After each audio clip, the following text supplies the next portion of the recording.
이 시간에도 하나님께서 여러분들과 만나게 하신 것 감사드립니다.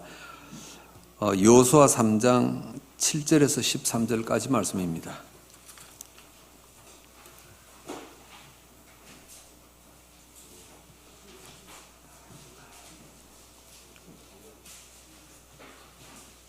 여호수아 3장 7절에서 13절입니다. 구약성경 323페이지입니다.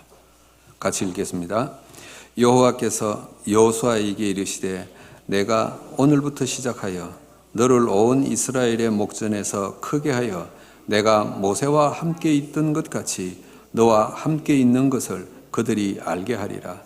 너는 언약궤를 맨 제사장들에게 명령하여 이르기를 너희가 요단 물가에 이르거든 요단에 들어서라 하라. 여호수아가 이스라엘 자손에게 이르되 이리 와서 너희의 하나님 여호와의 말씀을 들으라 하고 또 말하되 살아계신 하나님이 너희 가운데서 계시사 가나안 족속과 헷 족속과 히위 족속과 브리스 족속과 기르가스 족속과 아모리 족속과 여부스 족속을 너희 앞에서 반드시 쫓아내실 줄을 이것으로서 너희가 알리라. 보라, 온 땅에 주의 언약궤가 너희 앞에서 요단을 건너가나니 이제 이스라엘 지파 중에서 각 지파에 한 사람씩 12명을 택하라. 온 땅에 주 여호와의 궤를 맨 제사장들의 발바닥이 요단 물을 밟고 멈추면 요단 물 곧 위에서부터 흘러내리던 물이 끊어지고 한 곳에 쌓여 서리라. 아멘. 오늘 이 오후 시간에는 캐나다의 해외 현장을 잠깐 말씀드리려고 합니다. 주일 낮의 시간에는 아까 일부 시간에는 조금 메시지가 길었어요. 제가 원래 설교를 길게 잘 안 하는데 제가 길어진 건 여러분들 탓입니다. 여러분들이 아주 집중을 하고 이러시니까 목사들은 그때가 제일 조심해야 되는데 제가 절제를 못했어요. 그건 여러분들 탓입니다. 지금이라도 빨리 마치고 싶으시면은 하품도 하시고 뭐 휴대폰도 보시고 이러면은 20-30분 안에 빨리 끝낼 수도 있습니다.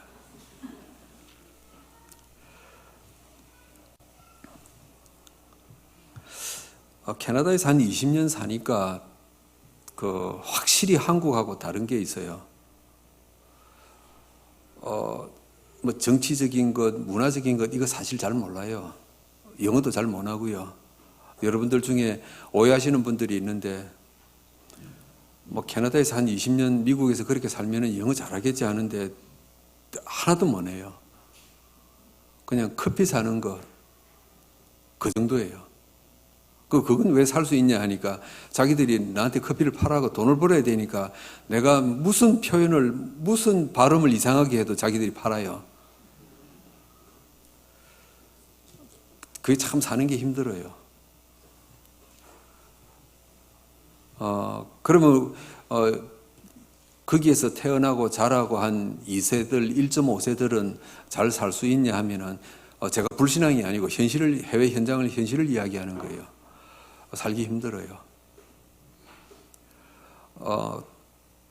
정말 공부를 열심히 하든지 아니면은 복음에 하나님의 영에 감동돼서 자기 실력, 자기 능력 초월해서 살아가든지 둘 중에 하나예요. 이민자들이 모여 사는 나라니까 뭐에 꼼짝 못 하느냐 하면은 실력, 힘, 뭐 이런 거 앞에서는 꼼짝 못 해요.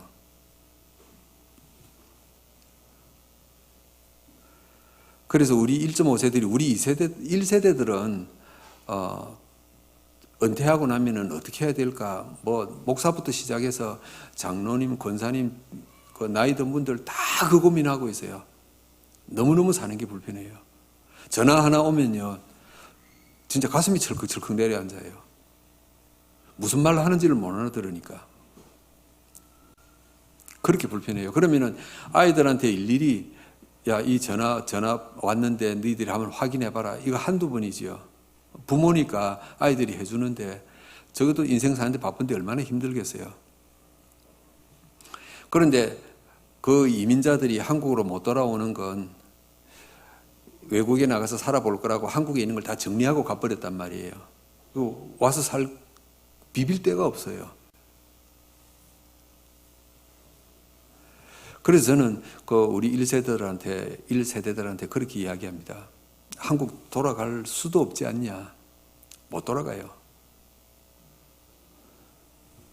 그러면 어떡할 거냐? 여기서 죽어야 되는데. 그래서 여기서 죽기 전에 한 가지 우리 분명히 하고 그냥 여기에서 답답해 하다가 가슴 쥐어뜯고 살다가 그냥 하늘 날아가자 그래요. 그럼 뭐 할 거냐? 그럼 우리가 우리 아이들한테 모델이 돼야 될 거 아니냐? 그 이야기예요. 제가 하는 이야기는 여러분들이 한국에서 사시는 거하고 조금 달라요.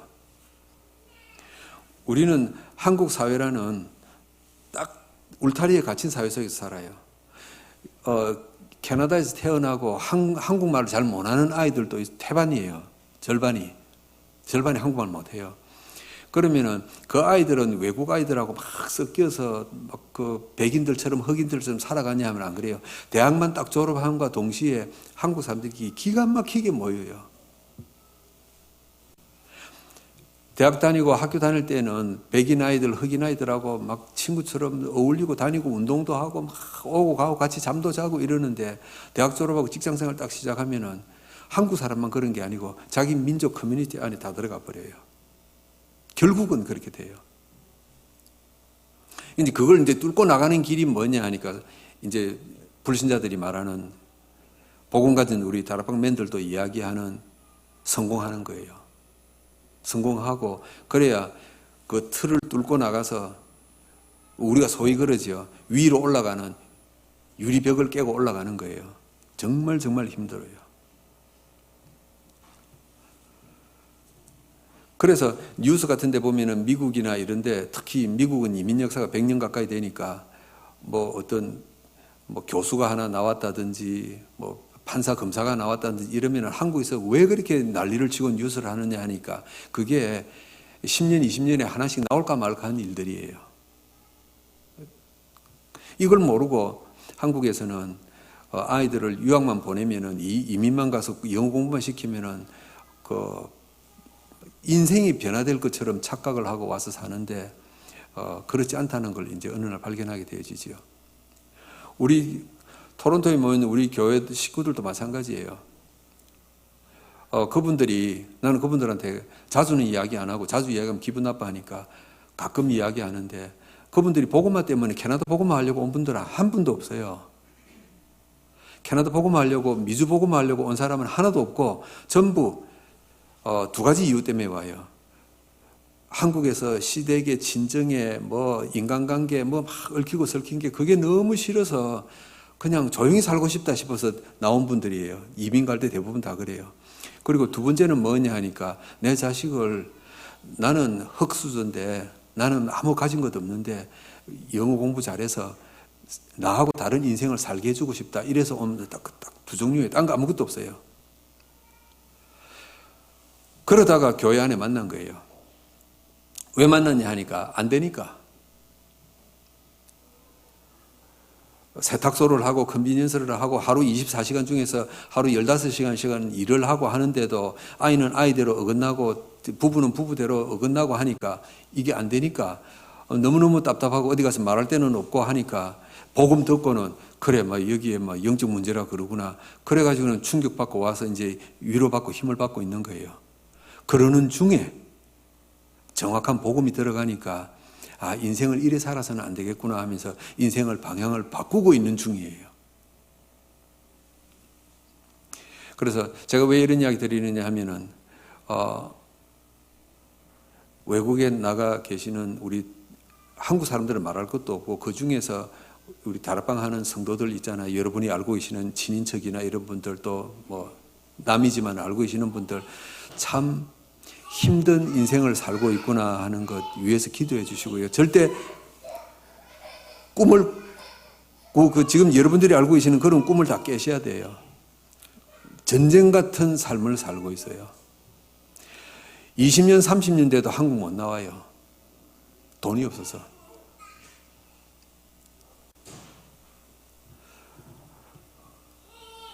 그래서 거기에서 사역하시는 우리 선교사님들을 위해서도 기도해 주시고요.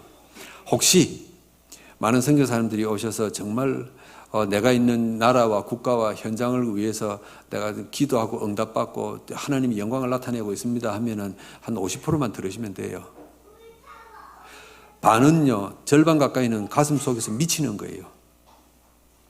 첫째, 생활이 안 되고, 그 생활이 안 된다면은 돈도 돈이지만은 뭐 뉴스를 볼 수 있어요, TV를 볼 수 있어요, 뭐 방금 이야기한 전화가 오면 전화를 알아들을 수 있어요. 정부에서 레터가 오면은, 편지가 오면은 그게 무슨 말인지 문서인지 알 수 있어요? 몰라요. 우린 까막눈이라 그래요, 스스로.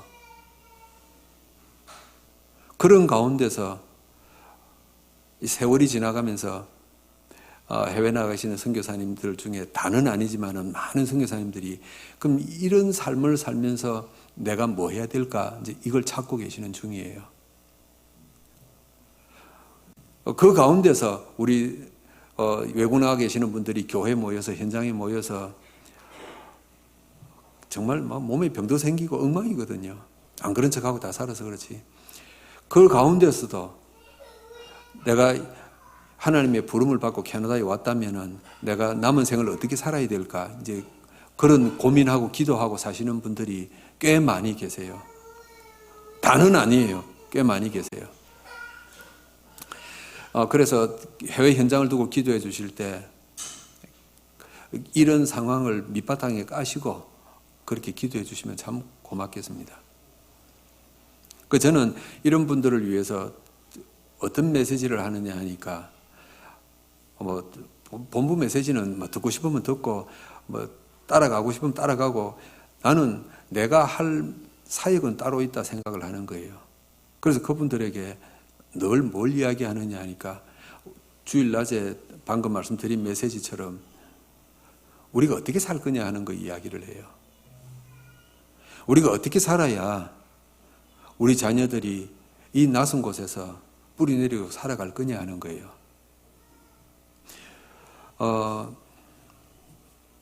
우리 교회 렘넌트 중에 제일 성공한 렘넌트가 하나 있어요. 내가 우리 본부에 그 렘넌트 담당하는 분한테도 물어봤는데 우리 렘넌트가 처음이라 그래요. 내가 자랑하는 게 아니고 그만큼 사는 게 어렵다는 거예요. 변호사인데 로펌에 들어간 변호사가 미국과 캐나다를 미주 지역에 합해서 우리 교회는 여자아이 렘넌트가 처음이에요. 변호사 많아요. 변호사 많은데 다 어떤 변호사냐 하니까 교통사고 처리 변호사. 미국 캐나다의 변호사는요, 한국에 있는 변호사라고 생각하시면 안 돼요. 이건요, 집을 사고 팔고 할 때 서명하는 변호사도 있어요. 법대 공부해가지고 그거 해요. 교통사고 처리해요. 그거 변호사. 제일 많은 게 뭐냐 하니까 이혼 수속 변호사. 그리고 또 많은 게 이민할 때 거기에 변호사 사인이 들어가야 돼요. 대부분 그런 변호사예요. 우리 다락방 안에 있는 외국에 있는 외국에 나가서 변호사 됐다 이러면 대부분 그렇게 보시면 돼요. 로펌에 들어가는 게 그렇게 어려워요. 법률사무소 말이죠. 그 법률사무소에 들어가는 로펌에 들어가는 게 그렇게 어려운데 그 왜 어렵냐 하니까 그 변호사 회사에 들어가려고 지원하는 변호사 후보생들이 다 누구냐 하니까 98%에서 99%가 백인들이에요. 그리고 그 백인들 주연자들 중에 60, 70% 이상이 부모가 변호사예요. 그러면은 백인들 자기들끼리 인맥, 혈연이 다 깔려 있어요. 그럼 1년에 변호사를 구하는데 회사 직원들 구하듯이 10명씩, 100명씩 구하는 게 아니고 어떨 때는 2년에, 3년에 1명씩 구해요, 변호사를. 그러니까 그 변호사가 되고 나면은 연봉이 기본이 한국 돈으로 하면은 3억에서 5억씩 이래 된단 말이에요. 그러다가 연차가 10년 넘어가고 이러면은 한국 돈으로 연봉이 10억씩, 20억씩 이래 되는 거예요. 여러분, 그걸 왜 이민족한테 주겠어요? 백인들이. 자기 자식은 아니라도 자기 백인 엘리트 사회, 주류 사회에 있는 사람들 다 끌어들인단 말이에요. 그래서 유색 인종들이, 이민자들이 가서 공부도 잘하고 똑똑하고 변호사도 되고 하는데 그 로펌에 못 들어가는 이유가 거기에 있어요. 그 로펌에 들어간 우리 교회 렘넌트가 하나 있는데 들어갔어요. 그 어떻게 들어갔냐 그러니까 제가 목사님한테는 짧게 간증적으로 지난번에 왔을 때 말씀을 했습니다만은, 이 변호사 시험을 치고 합격을 하면은 그 로펌에서 이제 이력 서류를 봤는데 5년 전에 변호사 그 로펌에서 합격을 했는데 한 명 뽑는데요, 캐나다와 미국에서 2,800명이 지원했어요. 99%가 백인이라 그랬죠. 그 60%, 70%가 그 변호사 자녀들이에요. 될 수가 없어요. 그래서 다 추려내고 이제 몇십 명, 20, 30명 모아놓고 1차, 2차, 3차 인터뷰를 해요. 면접을 해요. 면접을 하는데 1시간, 2시간 하는 게 아니고 호텔 방을 잡아서 1박 2일을 해요. 같이 생활하면서 여자 후보생은 여자 변호사가 와서 같이 숙소에서 같이 밥 먹고 자고 하면서 면접을 해요. 그걸 1차, 2차, 3차를 해요. 이 렘넌트가 변호사로 최종 합격되고 난 뒤에 2,800명이 지원했는데 한 명 합격했는데 그 친구예요. 그리고 나서 하는 이야기가 뭐냐 하니까, 나한테 하는 이야기가 이건 하나님의 기적입니다 그러더라고요. 지가 변호사 된 게 그 로펌에 들어간 게 기적이 아니고 인터뷰 내용이 기적이라 그래요. 그 서류를 쭉 보더니 1차 면접을 하는데 그러더래요. 내가 네 뽑을 것 같니? 그러더래요. 얼마나 충격이겠어요. 2,800명 다 출연하고 20명 모아놓고 그중에 1대1로 1박 2일씩 인터뷰하는데 첫 인사하고 난 뒤에 내가 네 뽑을 것 같니? 그러더래요. 그 정도예요, 백인들.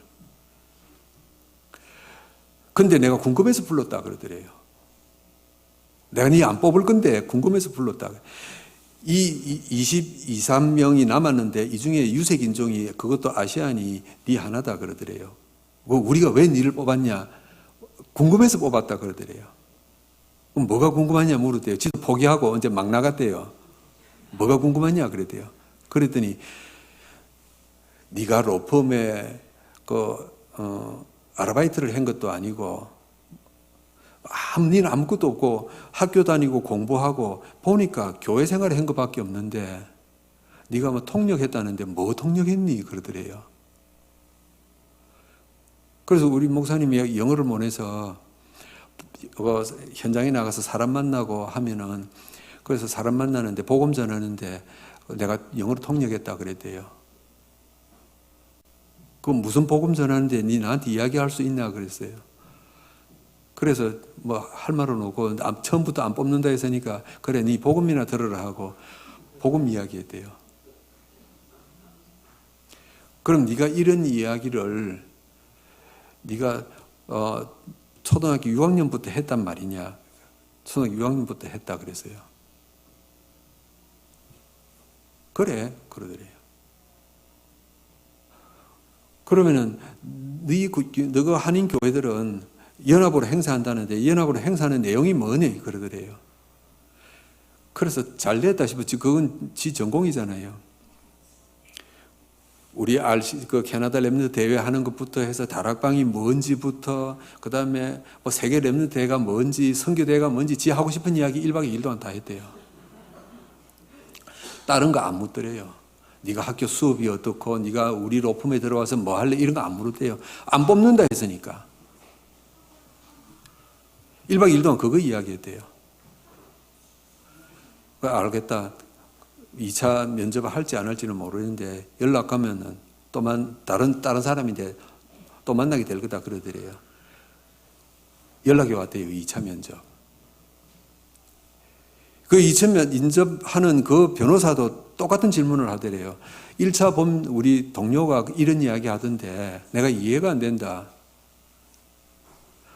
니들은 이민 와가지고 여기 유학 와가지고 이민 와서 공부하는데 영어도 니 제대로 못하는데 통역하니까 우리 영어 되게 잘할 것 같죠. 그 백인이 그러더래요. 변호사가 네 영어 해가지고 변호사 사회에서 이 사회에서 이게 통할 거라고 생각하니 그러더래요. 나도 궁금해서 네 불렀다 그러더래요. 또 이야기해야 돼요. 똑같은 이야기 1박 2일 동안. 마지막 3차는 이제 3명을 남겨놓고 3차를 하는데 이 3차 누가냐? 로펌의 CEO가 하는 거예요. 1박 2일 동안 또 했대요. 또 뭐 이야기했냐? 니하고 1차, 2차 했던 그 변호사들이 이런 이야기를 했다는데 왜 그 변호사들이 너를 나한테 올렸는지 너 나한테 이야기 다시 해봐라 이러더래요. 다시 했대요. 그래서 2,800명 지원했는데 한 명 그 친구가 합격해서 변호사 됐어요. 제가 왜 이야기 드리냐 하면요. 기도하면 하나님께서 인도하신다, 축복하신다 그 이야기 아니에요.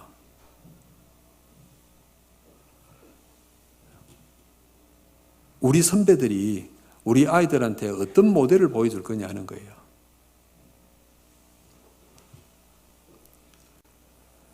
그러면서 제가 굉장히 교만해질까 싶어서 그러는데 목사님은 어디 가서 혹시 간증을 하실 기회 있으면 제 이야기 하지 마세요 그러더라고. 아니다, 네 이야기는 해야 된다 내가 그래서요. 나는 그 친구가 하는 이야기예요.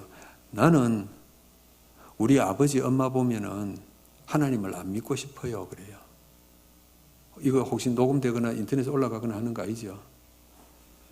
일부는 괜찮은데 이분은 혹시 우리 그 부모님 되신 장로님 권사님이 보면은 내 멱살 잡을 수도 있어요.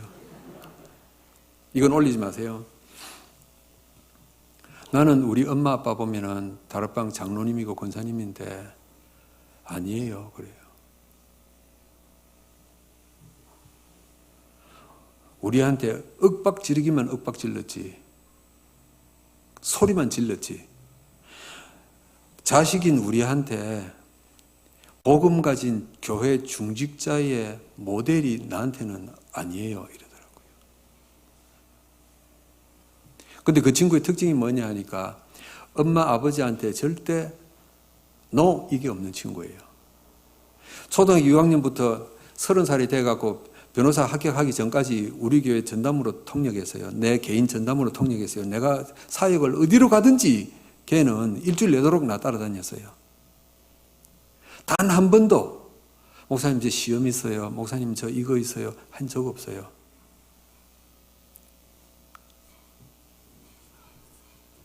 그러면서 하는 이야기가 나는 우리 엄마 아빠 보고 하나님을 믿어야 되겠다 생각한 적은 없어요. 그래서 제가 교만할까 조심스럽다는 게 뭐냐 하니까 나는 목사님 보고 하나님을 믿어야 되겠다 생각했어요 그러더라고요. 나는 남이니까 조심스럽게 잘 대했을 것 아니에요 목사니까. 내 아이가 아니니까 말도 조심했을 거고 아주 거룩하게 했을 거고 했을 거 아니에요. 그게 자기한테는 좋게 보였던 모양이에요. 그게 나는 그 아이를 대할 때 중심으로 대했거든요. 내 마음 중심으로 대했어요. 내 새끼가 아니니까 안타까운 것도 솔직히 말할게요. 안타까운 것도 없고 뭐 애타는 것도 없었어요. 그냥 기특하고 착하고 하나님 일 잘하니까 정말 보호해주고 싶고 지켜주고 싶고 그 마음이었어요. 만약에 그 아이가 내 자식이었다면 내 본 모습을 보여줬을 수도 있어요. 여러분 제가 왜 이 말씀 드리느냐 하면은 우리는 그냥 살아가는데 내 자식이든지 우리 교회 안에 있는 렘넌트들이 여러분을 다 보고 있다는 거예요.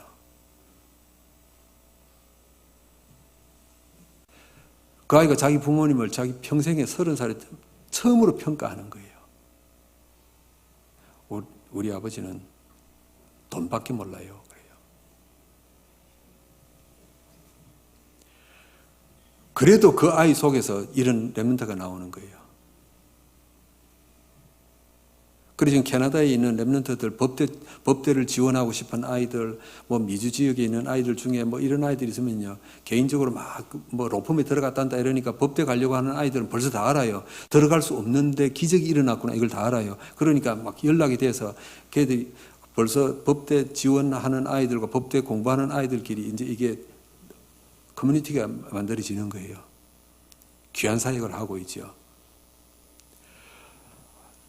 그래서 이 자리에 우리 평생을 예수님을 고백하고 평생을 지금 이 자리까지 오신 분들 계실 거예요. 그래서 여러분들이 그러면 내가 삶을 조심해야 되겠냐? 내가 그러면 행동 말하는 걸 조심해야 되겠냐? 그럴 필요까지는 없어요. 사람 안 바뀌어요. 내가 정말 조심하고 해야지 해도 사람은 안 바뀌어요. 불신자들이 그러지 않습니까? 사람은 바꿔 쓰는 게 고쳐 쓰는 게 아니라 그러지 않습니까? 예수 영접 100번을 해도 사람은 안 바뀌어요. 지 살고 싶은 대로 살아요.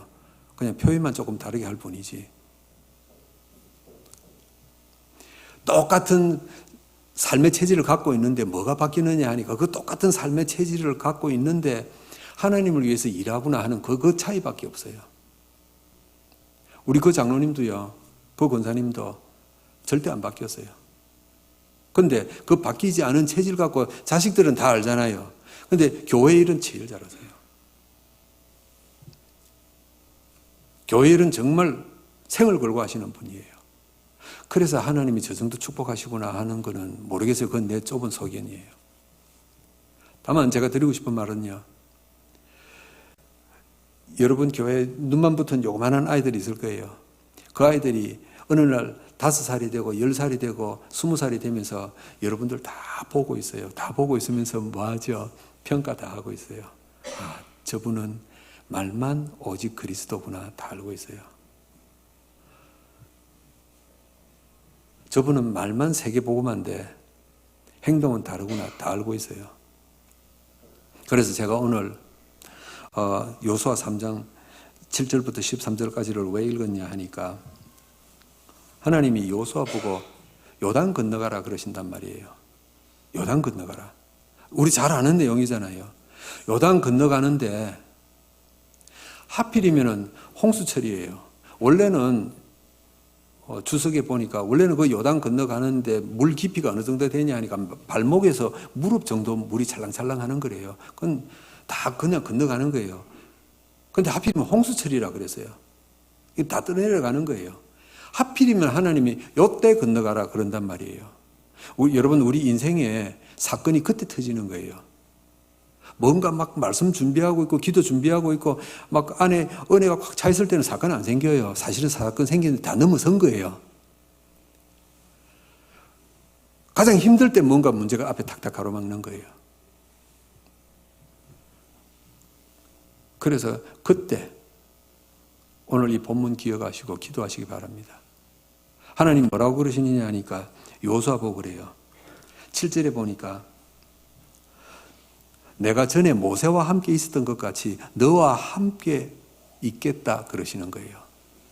내가 너하고 지금 함께 있겠는데 옛날에 네 모세 알고 있지 않냐? 모세가 내가 함께해서 그런 기적과 이적이 막 일어나고 하나님의 영광을 안 나타내냐? 내가 네게도 그렇게 하겠다 이거예요. 그래서 여러분 정말 억장이 무너지고 이해 안 되는 일이 일어나고 여러분 개인과 가정과 교회에 일어날 때 뭐 하시면 돼요?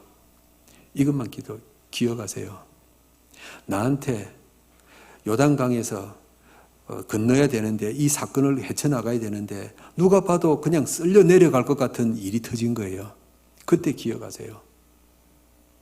하나님이 나와 함께 계시구나 이거예요. 보통 때는 그냥 사시면 돼요.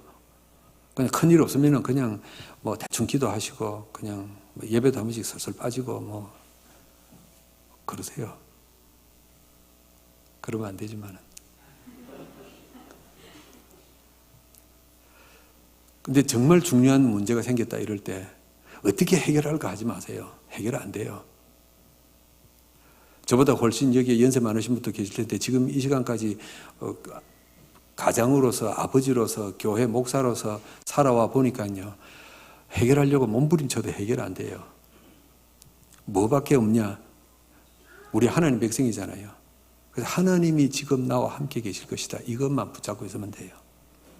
그러면은 우리가 알고 있는 7명의 렘넌트들에게 나타났던 증거들이 내가 지금 나타나 보이겠다. 이게 요단강 건너는 거예요. 이게 하나님이 여호수아에게 주신 첫 번째 네가 인생에 증거를 나타낼 기회다 이거예요. 그리고 두 번째는 뭐냐니까 이거예요. 물속을 들어가는데 누가 제일 먼저 들어가죠? 언약궤를 맨 제사장들이. 그럼 여러분은 제사장 아니잖아요. 영적인 제사장이에요. 빠져나가면 안 돼요. 여러분 영적인 제사장이에요.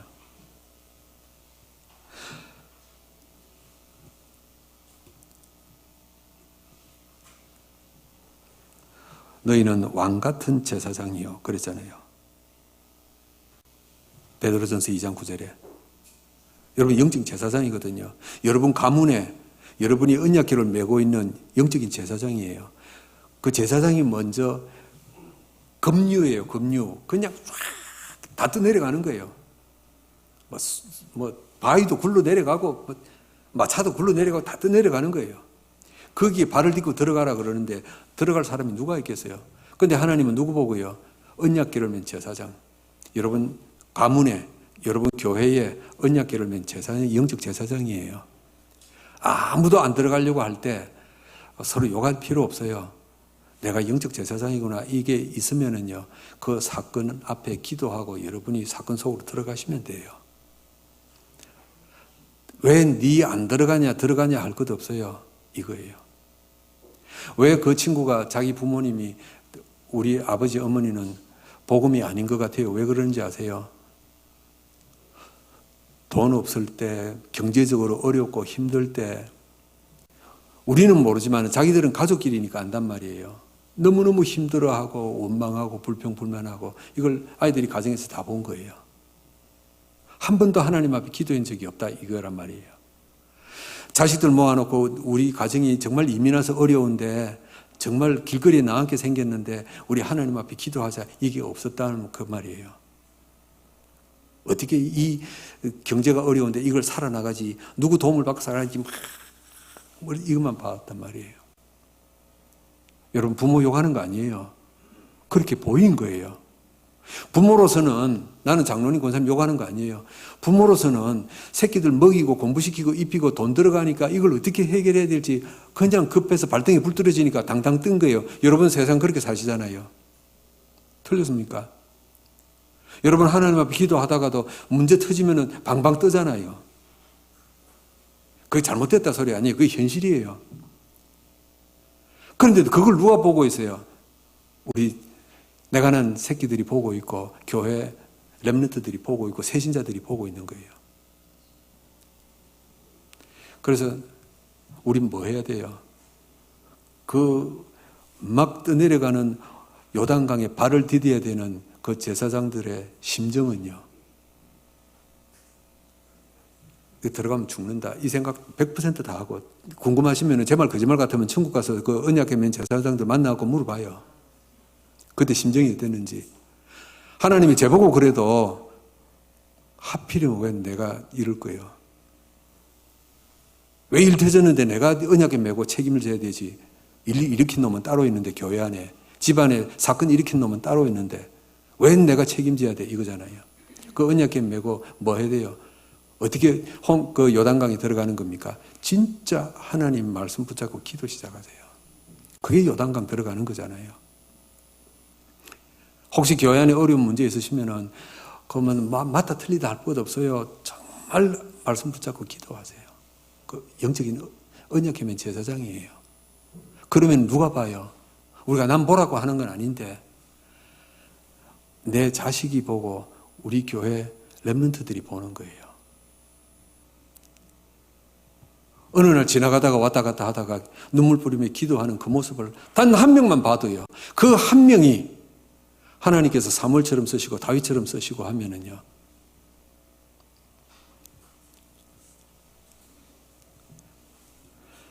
그 로펌에 들어간 그 친구가 나의 어떤 모습을 봤는지는 모르겠어요. 어떤 모습을 보고 나는 목사님 보고 하나님을 붙잡기로 했어요. 근데 뭘 보고 그랬는지 난 모르겠어요. 물어보지도 않았고 부끄럽고 그래서. 아마 지가 볼 때는 뭐 좀 달랐던 게 보였겠죠. 참 감사한 일이지요. 그래서 언약궤를 제사장이 발을 디딘다 이 말은 아무도 하기 싫은 일을 내가 하는 거예요. 세 번째, 오늘 이 여호수아 3장 7절에 13절까지 뭐냐 하니까 9절에 보니까 하나님이 여호수아에게 뭐라고 말씀하십니까? 너는 내 백성에게 전해라. 그러면서 9절에 뭐라고 하지요? 하나님 말씀을 들으라 그런단 말이에요. 여러분, 하나님 말씀 지속적으로 들어야 돼요. 오해하지 마세요. 하나님 말씀을 지속적으로 들으라 그러니까 나는 우리 교회에서 막 대놓고 이야기해요. 유 목사님 메시지 많이 듣는 게 좀 세상적인 표현으로요. 메시지 많이 들으면 장땡이라고 생각해요. 혹시 고스톱 다 치시죠? 장땡이가 최고예요. 장 2개. 하나님 말씀을 들으라 이 말은 메시지 많이 들으라, 훈련 많이 가라 그 말이 아니에요. 하나님 말씀 들으라 그랬어요. 하나님 말씀. 하나님이 내게 무엇을 책임지시는지, 하나님이 나를 통해서 무슨 일을 하고 싶어 하시는지 그걸 찾는 게 하나님 말씀 듣는 거예요. 메시지는 막 밤에 잠도 안 자고 듣고 다 하는, 새벽까지 듣고 아침에 일어나서 졸고 하는데 뭘 들었는지 모르면 그건 무슨 소용이 있어요. 포럼해라 그러니까 자꾸만 목사님 죄송합니다 짧게 끝내야 되는데 여러분들이 너무 눈을 뜨고 이러고 계시니까 내가 또 지금 흥분했단 말이에요. 이 여러분들 책임이에요.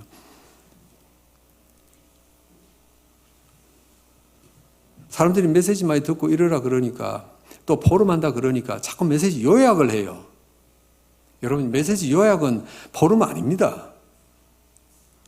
이번에 강단 메시지 들었는데 서론은 뭐였고 1, 2, 3 그중에 내용은 뭐였고 그건 요약이에요.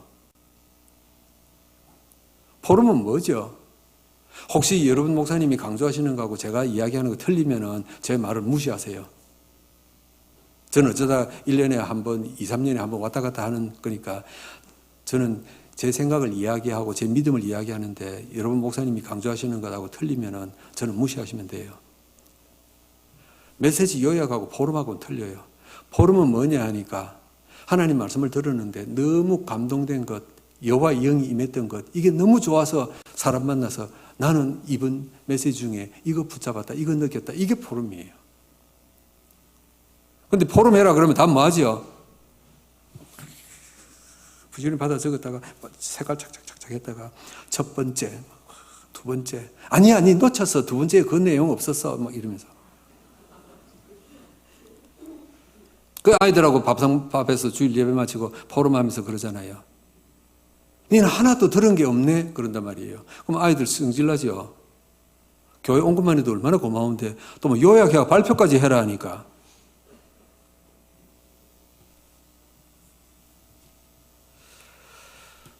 하나님 말씀 지속적으로 들어야 돼요. 그 말은 내가 이 하나님을 얼마만큼 내가 붙잡고 사냐 이거예요. 평상시에.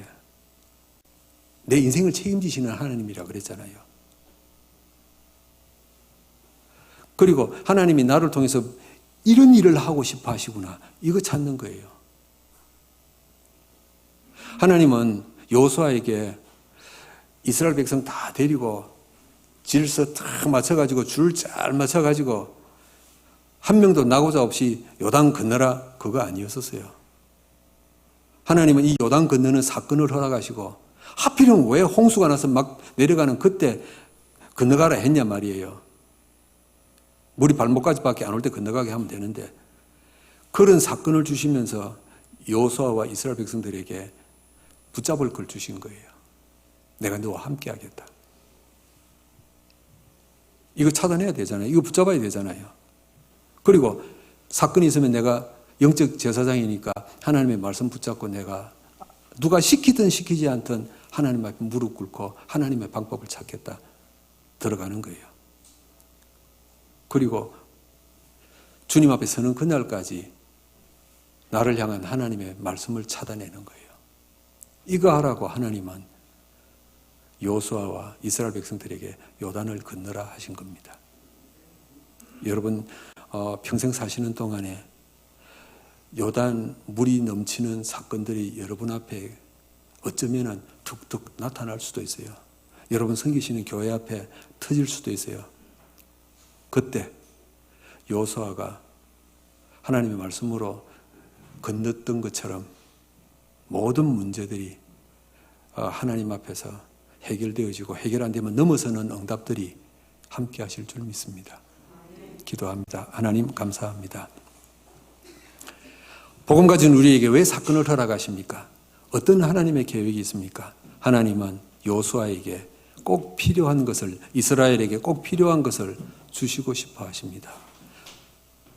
찾았던 여호수아와 요단을 건너는 이스라엘 백성들이었습니다. 오늘 이 시대에 여호수아와 이스라엘 백성들 되게 하옵소서. 예수 그리스도 이름으로 기도하옵나이다. 아멘.